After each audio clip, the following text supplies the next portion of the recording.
How's it going, everybody? Johnny Vivento here again. Please subscribe, press the like button. I'd really appreciate it. I was watching a video last night about, it's actually an American video from the US. It was on about older men buying small bikes. It's older men, they think they can be on their gold wings or their big Harleys, soft tails, hard tails, whatever. And they're going around, they're looking really good on them, but they're crazy heavy. You drop one of those, you'll never get it up, especially a guy of around our ages, over 60, 65, 70. I'm nearly 70. I'm a year away. I bought, look, a small bike. Looks like a Harley. It's a California company. They build them in Durango, Mexico, but it is a US company. It's actually Vento, California. And it's based on the old Harley-Davidson 250 or 275cc bike they were making in the 60s and 70s. It's actually built to that actual specification. All the parts come from China. Like every part on this bike comes from China. They put them together here. They do an incredible job. It's an incredibly reliable machine, and because the dollar went down, so they're pretty cheap now. Sorry, the dollar went down. They're expensive for Americans, but for us, for me, I've been in Mexico quite a number of years. I deal now in pesos. That's what's in my head. And I'm very sorry because a heavy truck is going to pass now and it's going to actually ruin this video. But please stay ahead, stay tuned, and I've got something to tell you. Anyway, I'm going to go around the bike. I'm going to show you what it has, and you'll enjoy it. It's a very good bike.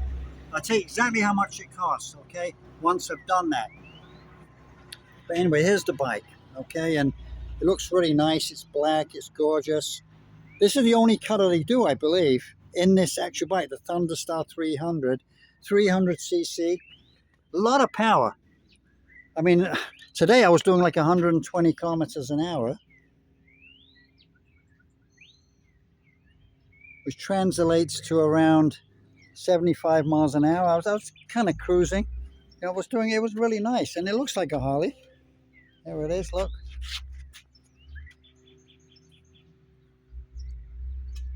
But you know something? It does the job. It's highly reliable. I actually did research them before I bought this bike, and I went for reliability. And it's a very reliable machine. Made in China. The parts are all made in China. They do a great job putting them together. Everything's tight. I had a checkup on this, and you've got to have a checkup because you don't know what's going to go on happening in the factory. You don't know whether they've done everything precise.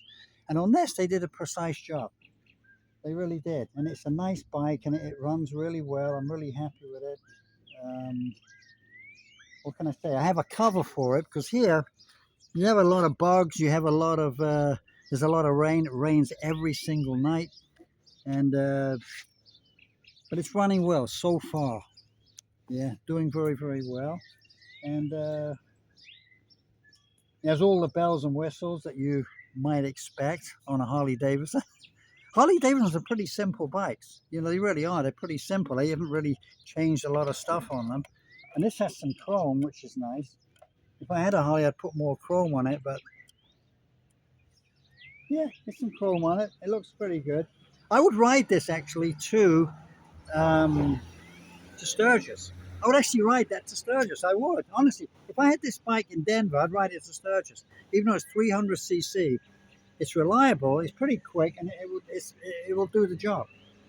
And people would laugh at me once I get to Sturgis, like a mini Harley-Davidson. But I would ride it to Sturgis. I think it's a nice bike. A lot of people are renovating the old Suzuki, Yamaha, and Kawasaki bikes. And yeah, they're enjoying renovating them. Even the old British bikes, the old Royal Enfields, which are now made in India. They've been made in India, I think, since like 1980, I believe. People think they're still a British bike, but they were. They sold them out to an Indian company. Royal Enfield got sold out to an Indian company, and they're pretty reliable. It's actually believe it or not, I think the Royal Enfield 250, I believe, is the largest selling motorcycle in the world right now. India has such a massive population, but they are exporting them. You can buy them in the US. You can buy Royal Enfields in the US. They're actually exporting them. So, but I love my machine. At my age, it's going to be probably the last bike I ever have, and it'll be the last vehicle I ever have, I think. I'm not really expecting to return to the US soon, although last year I did. I went back in 2025. I bought a brand new car.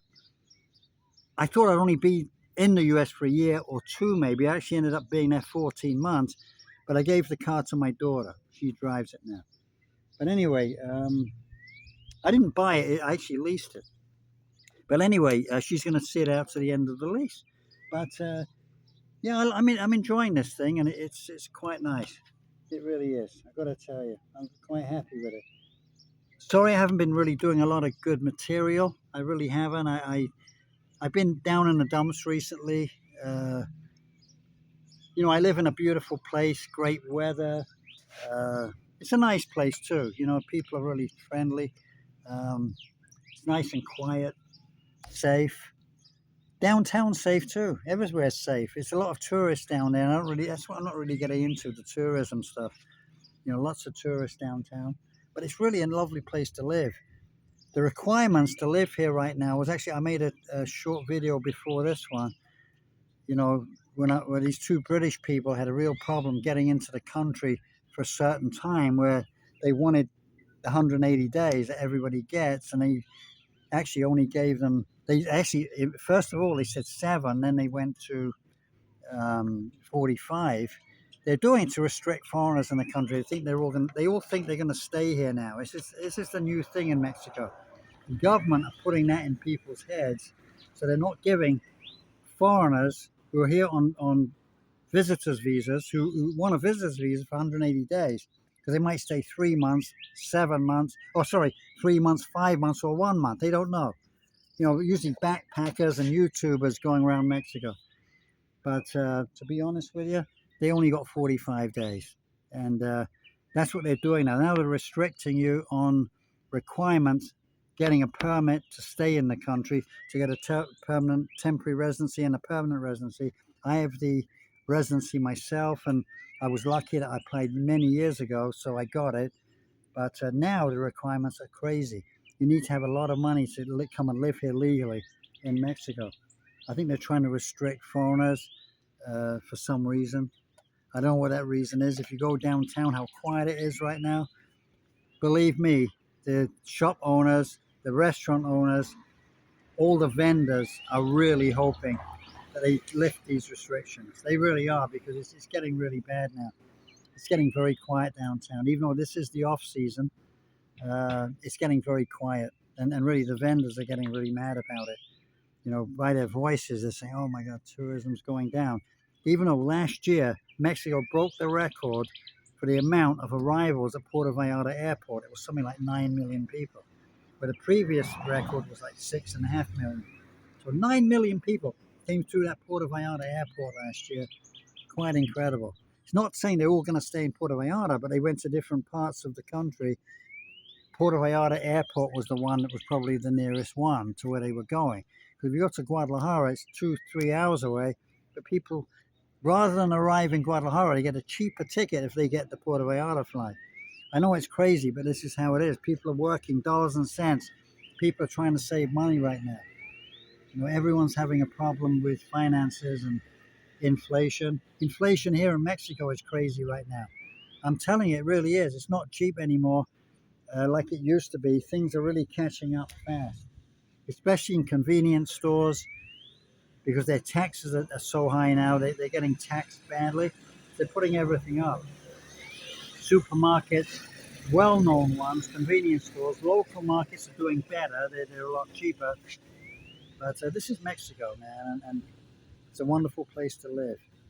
And I hope to see you soon. This is Johnny Vivento making another one for you. And I'm trying not to be boring. I want to talk about things, politics mainly, what's going on in the world. We got the half terms in the US coming up.